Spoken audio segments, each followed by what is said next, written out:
So today we are continuing our previous topic, that was what is the structure of courts in India. तो कल हमने आधे में ही छोड़ दिया था टॉपिक क्योंकि काफी वास्ट टॉपिक था, तो आज हम इसको कंप्लीट करेंगे। उससे पहले जो कल हमने हायरार्की डिस्कस की थी कोर्ट्स के बारे में, कि जो पिरामिड हमने डिस्कस किया था, लोअर कोर्ट, फिर हायर कोर्ट, फिर सुप्रीम कोर्ट, ठीक है। तो उसके जब हमने डिस्क्रिप्शन पढ़ी थी तो मैंने आपको बोला था कि जो हाई कोर्ट होता है वो स्टेट वाइज होता है, सुप्रीम कोर्ट एक ही होता है कंट्री का, that was in new Delhi, और लोअर कोर्ट जो होता है वो डिस्ट्रिक्ट वाइज होता है। लेकिन हाई कोर्ट में कभी कभी क्या होता है कि एक दो स्टेट एक ही हाई कोर्ट शेयर करते हैं, जैसे कि यहाँ पे एग्जाम्पल है, ठीक है। यहाँ पे एग्जाम्पल है, यहाँ पे आप देखो, ये वाला पोर्शन पढ़िए आप।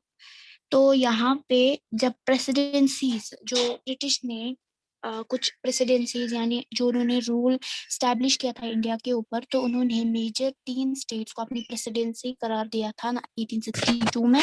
तो वहां पे उन्होंने अपना हाई कोर्ट बनाया था जो 1962 में पूरा हुआ था, ठीक है।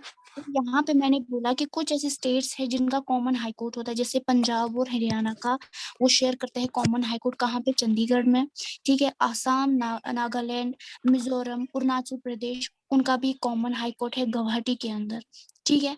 या आंध्र प्रदेश है, तेलंगाना है, हैदराबाद, तो उनका सेपरेट हाई कोर्ट्स है, ठीक है। या कभी क्या हो जाता है कि जो बैठक होती है, बेंचेस जो होती है, बेंचेस का मतलब आधे से ज्यादा हाई कोर्ट के अंदर जितने भी जज है वो आधे से ज्यादा एक कोर्ट में बैठते हैं, आधे से ज्यादा दूसरे कोर्ट में, यानी बेंचेस जो रहते हैं हाई कोर्ट के वो कभी कभी 2 कोर्ट्स के अंदर डिवाइड हो जाते हैं। इसीलिए हमारे यहाँ ऐसा जरूरी नहीं है कि जितने स्टेट्स है उतने हाई कोर्ट्स है, नहीं, उससे ज्यादा ही है, क्योंकि बेंचेस अलग अलग रहते हैं। समझ आया? सो बेसिकली हम यहाँ पे कनेक्शन पढ़ने वाले हैं कि एक हायरार्की जो है मेंटेन जो कर रहे हैं, जो मैंने कल आपको बोला कि अगर आपका कोई भी मसला है लोअर कोर्ट के अंदर और वो नहीं सुलझ रहा है, तो आप पिटीशन कहाँ पे दे सकते हो?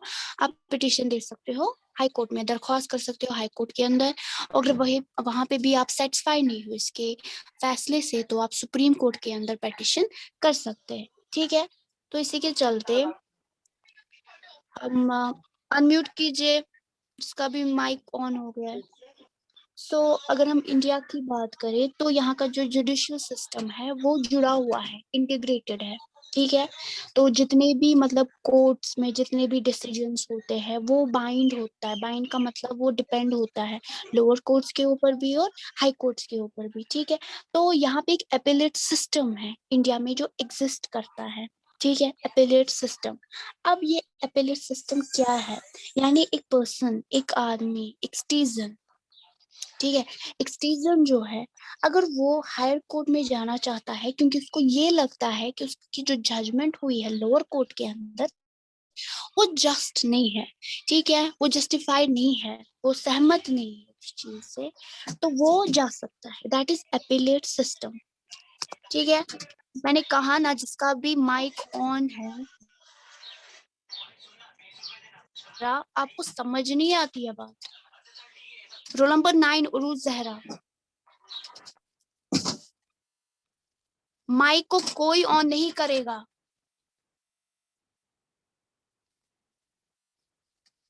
और मैंने हमेशा बोला है टाइम पे आप लोग इन कीजिएगा, अभी भी बच्चे आ रहे हैं।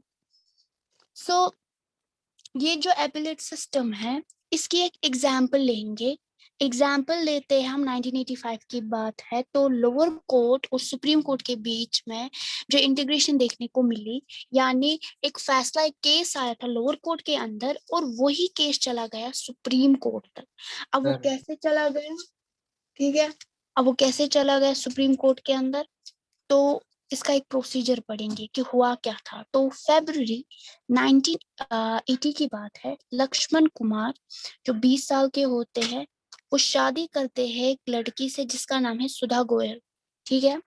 अब वो रहते हैं दिल्ली के फ्लैट में, ठीक है, लक्ष्मण के मतलब भाई के साथ और उसकी फैमिली के साथ, यानी अपने इन लॉज के साथ रहती है कौन, सुधा, ठीक है। तो दिसंबर 2 1980 को शादी कब होती है, फरवरी को, ठीक है। और ये बात है अब दिसंबर 1980 की। जो सुधा है वो मर जाती है, यानी वो जलाई हुई होती है और वो हॉस्पिटल में मर जाती है उन्हीं इंजरीज की वजह से। ठीक है, अब इसकी जो फैमिली है वो कंफ्यूजन, मतलब कंफ्यूज होने की जरूरत नहीं है। ट्रायल कोर्ट का मतलब होता है लोअर कोर्ट। ठीक है, इसको आप डिस्ट्रिक्ट कोर्ट भी बोल सकते हो, लोअर कोर्ट भी बोल सकते हो, सबऑर्डिनेट कोर्ट भी बोल सकते हो, या ट्रायल कोर्ट भी बोल सकते हो। ठीक है, सो इन्होंने ट्रायल कोर्ट में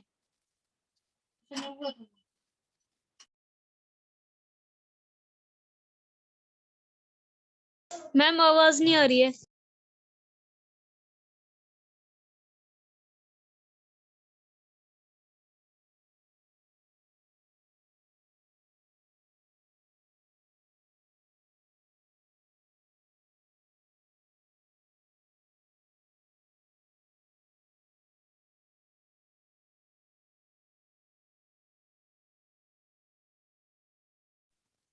सो ट्रायल कोर्ट जो है ये सबऑर्डिनेट कोर्ट भी कहा जाता है इसको, और इसको डिस्ट्रिक्ट कोर्ट भी कहा जाता है। ठीक है, तो ये सारे इसी कोर्ट के नाम है। तो ये लोग इसके घर वाले, किसके घर वाले, यहाँ पे सुधा के घर वाले जो होते हैं वो कोर्ट में एक केस फाइल करते हैं। किसके इन लॉज के अगेंस्ट? सुधा के इन लॉज, जो इसके ससुराल वाले होते हैं, यानी लक्ष्मण के घर वालों के अगेंस्ट ये लोग क्या करते हैं, एक कोर्ट में केस दर्ज करते हैं। ठीक है, अब ब्लेम क्या है? ब्लेम ये है कि इन्हें लगता है कि सुधा को जलाया है इसके इन लॉज ने।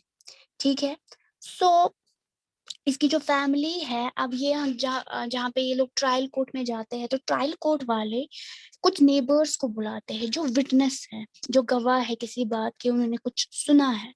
तो अब उन्होंने अपनी गवाही दे दी। तो उनकी गवाही के मुताबिक 1 दिसंबर को, यानी 2 दिसंबर सुधा जल के मर गई, तो ये बात है 1 दिसंबर की, जब उन्होंने सुधा की चीखें सुनी है। ठीक है, और वहां पे वो जो चीखें है वो लक्ष्मण के फ्लैट से आ रही थी, वो सुधा की। ठीक है, अब ये जो सुधा की चीखें है ये किसने सुनी है? नेबर्स ने। अब वो गवाह बन जाते हैं कि हाँ हमने कुछ सुना कि फ्लैट के अंदर कुछ गलत चीजें हो रही थी सुधा के साथ। ठीक है, एंड देन उसके बाद ये जो सुधा है, वो उन्होंने देखा कि जो सुधा अपने साड़ी में वो जो जलाई, मतलब जब वो निकले हैं, ठीक है, फ्लैट के अंदर जब उन्होंने चीखें सुनी है, उन्होंने देखा है कि सुधा की लपटों में है। उसकी जो साड़ी है, पूरा जो रैप है करके साड़ी, वो पूरा वो जल रही है। और वहां से उन्होंने क्या लाया? वहां से उन्होंने बैग्स लाए, कंबल लाई, ब्लैंकेट लाई। ठीक है, ताकि वो जो आग है वो मतलब बुझा सके। ठीक है, उसके बाद सुधा ने उन्हें कहा है, किन्हें कहा है? नेबर्स को कहा है कि उनकी जो सासू माँ है शकुंतला, उन्होंने उनके ऊपर केरोसिन का तेल छिड़का, और उसके जो हस्बैंड है लक्ष्मण, उन्होंने आग दे दी। किसको? सुधा की साड़ी को, ताकि सुधा को जला सके। तो ट्रायल में, तो ये जो ट्रायल कोर्ट था, तो सुधा की जो सुधा के नेबर्स थे वो यही कहते हैं कि वो जो इन लॉज थे, जो ससुराल वाले थे किसके? सुधा के, वो उसको क्या करते थे? टॉर्चर। क्यों करते थे टॉर्चर? वो उसको डिमांड करते थे, कैश की डिमांड, अलग अलग। ठीक है, जैसे फ्रिज वगैरह की डिमांड, जो आजकल हम देखते हैं डाउरी सिस्टम। ठीक है, तो अलग अलग चीजों की डिमांड करते थे, कैश की डिमांड करते थे। ठीक है, सो या स्कूटर, फ्रिज, या मतलब ऑन, जब इसकी पहले बच्चे की मतलब डिमांड थी, बर्थ थी, यानी बच्चा होने वाला था, तो ये इसको डिमांड कर रहे थे।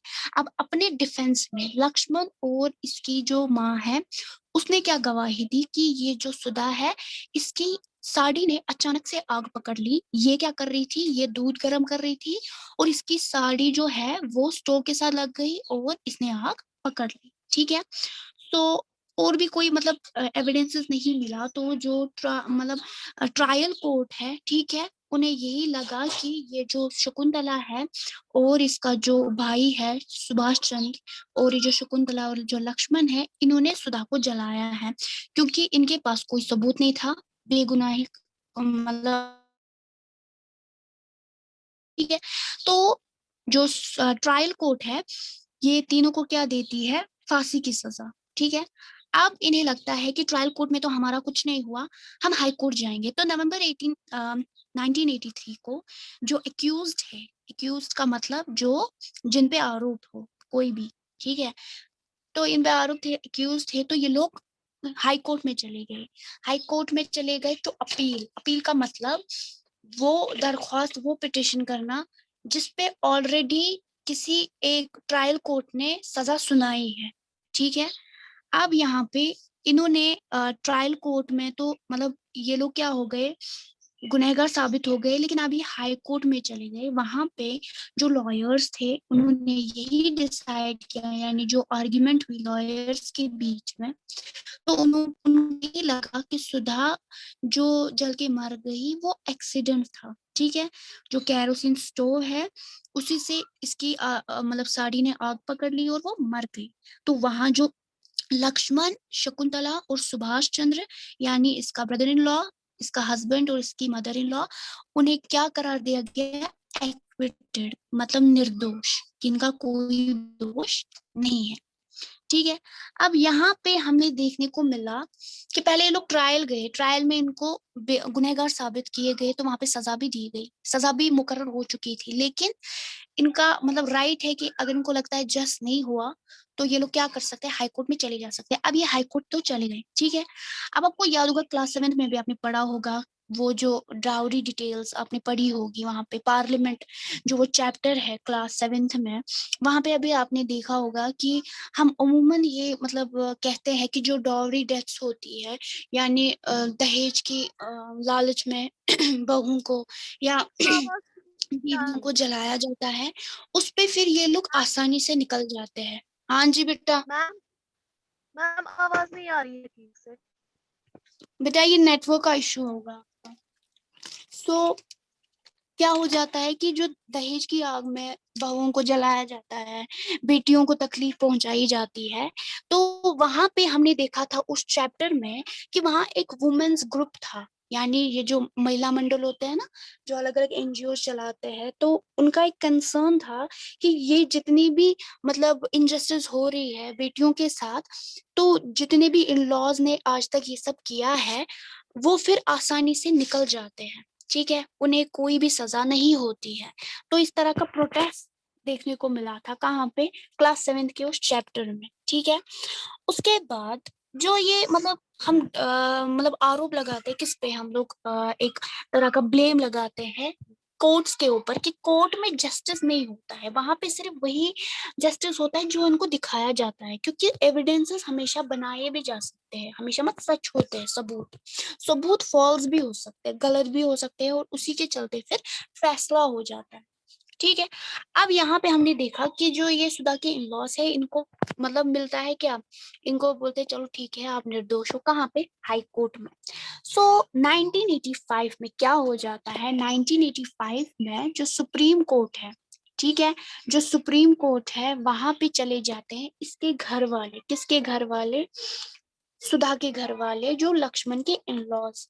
ठीक है, और सुप्रीम कोर्ट में भी यही इसी तरह की आर्ग्यूमेंट्स होती है, सबूत लाए जाते हैं, फिर से गवाहों को बुलाया जाता है। सो दे फाउंड कि जो लक्ष्मण है उसकी मदर है वो गिल्टी है, यानी वो जिम्मेदार है सुधा की मौत के। ठीक है, उसके बाद तो वो मतलब ज्यादा मतलब एविडेंस भी उन्होंने सबूत भी ज्यादा इकट्ठे नहीं कर पाए, कौन, इसके घर वाले, लक्ष्मण और लक्ष्मण के घर वाले। तो पूरा पूरा मतलब साफ सुथरा हो गया सारा केस कि हाँ ये लोग, इन्होंने सुधा को जलाया है, क्योंकि फिर से वो सारे सबूत लाए गए, फिर से गवाह लाए गए कि हाँ इसको मारा जाता था डाउरी के नाम पे। सो जो सुप्रीम कोर्ट है वो डिसाइड करता है कि ये जितने भी एक्यूज्ड है, जितने भी मतलब आरोपी है, इन्हें क्या किया जाए, इन्हें लाइफ टाइम इम्प्रिजनमेंट, यानी उम्र कैद। ठीक है, वो फांसी की सजा तो नहीं, क्योंकि ये तो उम्र कैद, यानी जब तक ये जिंदा है तब तक ये जेल में है। ठीक है, समझ आया। तो यहाँ पे हमने आपने ये स्टोरी जो पढ़ी, इसमें आपको समझ क्या आया, इसमें आपको समझ यही आया कि पहले ये ट्रायल कोर्ट गए, ट्रायल कोर्ट में ये उन लोगों को फांसी की सजा भी सुनाई दी, लेकिन इसके घर वालों को लगा कि हम बच जाएंगे, दैट्स व्हाई हाई कोर्ट में चले गए। हाई कोर्ट के जो लॉयर्स थे उन्होंने मैनिपुलेट करके यहाँ वहाँ के सबूत ला के इनको मतलब करार दिया कि इनको ये गिल्टी नहीं है, ठीक है। उसके बाद जो सुधा के घर वाले वो फिर से सुप्रीम कोर्ट चले जाते हैं। तो एक ये जो हायरार्की रहती है, लोअर कोर्ट से हायर कोर्ट से सुप्रीम कोर्ट, ये इसीलिए है ताकि हम हमारा जो मतलब एक तरह का जो फील्ड रहता है, एक सिटीजन के लिए जो फील्ड रहता है वो ओपन हो, ठीक है। अगर उसको लगता है यहाँ पे इंसाफ नहीं हो तो वो उसके लिए कहीं और जाने की वो स्पेसिफिकेशन हो कि हाँ हम मैं कहीं और जा सकता हूँ, यहाँ पे मेरा इंसाफ नहीं हुआ, मैं कहीं और दरवाजा खटखटा सकता हूँ, ये हो जाता है, ठीक है। सेकेंड थिंग, जो नजरिया ट्रायल कोर्ट का होगा, हाई कोर्ट का होगा, वो नजरिया सुप्रीम कोर्ट का नहीं होता है, या जो नजरिया सुप्रीम कोर्ट का होगा वो हाई कोर्ट का नहीं होता है, ठीक है। और ये अपनी अपनी जस्टिफिकेशन और अपनी अपनी सेटिस्फेक्शन की बात है कि जहाँ पे सिटीजन हमारा सेटिस्फाई हो, उसको लगेगा कि हाँ इस फैसले ये फैसला सही है, तो वो मंजूर कर लेता है। समझ आया? ये कहानी समझ आई? Yes ma'am.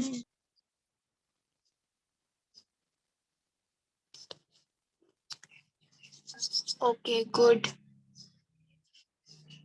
कंफ्यूजन है यहाँ पे किसी को? No ma'am. No ma'am. No ma'am. आप में से कुछ स्टूडेंट्स आज भी लेट आए थे और कुछ स्टूडेंट्स वापस बैक जा रहे थे, वापस से डिस्कनेक्ट हो रहे थे। सो सबको समझ आया? किसी को रिपीट करने की तो जरूरत नहीं है। No ma'am.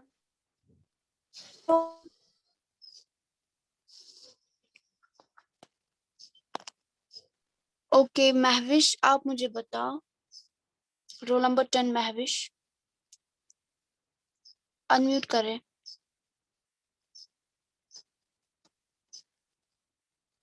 Role number 10 Mahwish,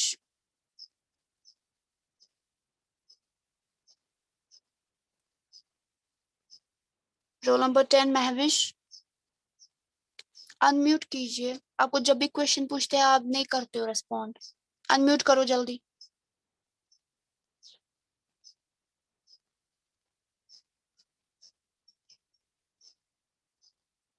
Ishiba Fatima, roll number 11।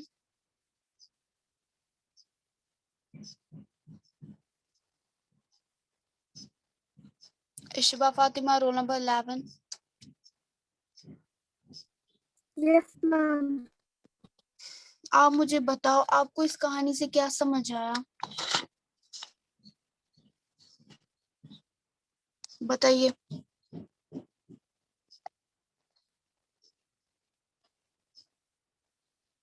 बताइए जल्दी।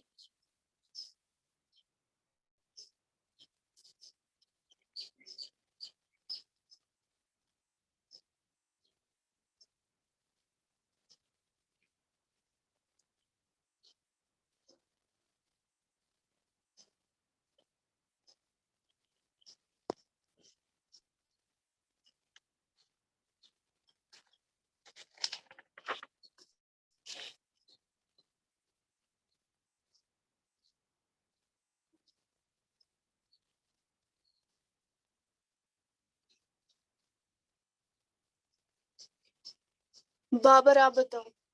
Role number 8 Babar. Babar, roll number 8।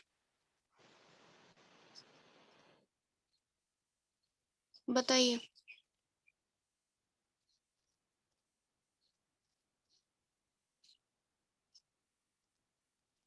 बताइए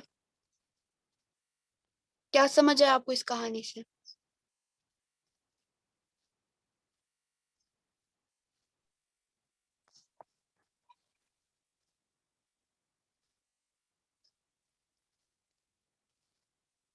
बताइए जल्दी, क्लास हो रही है। मजाक नहीं चल रहा है, यहाँ पे क्लास चल रही है, ठीक है।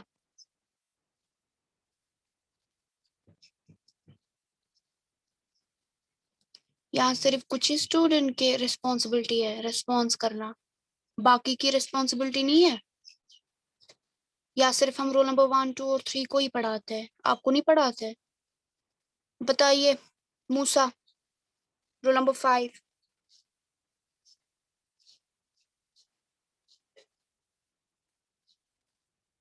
रोल नंबर 5 मूसा।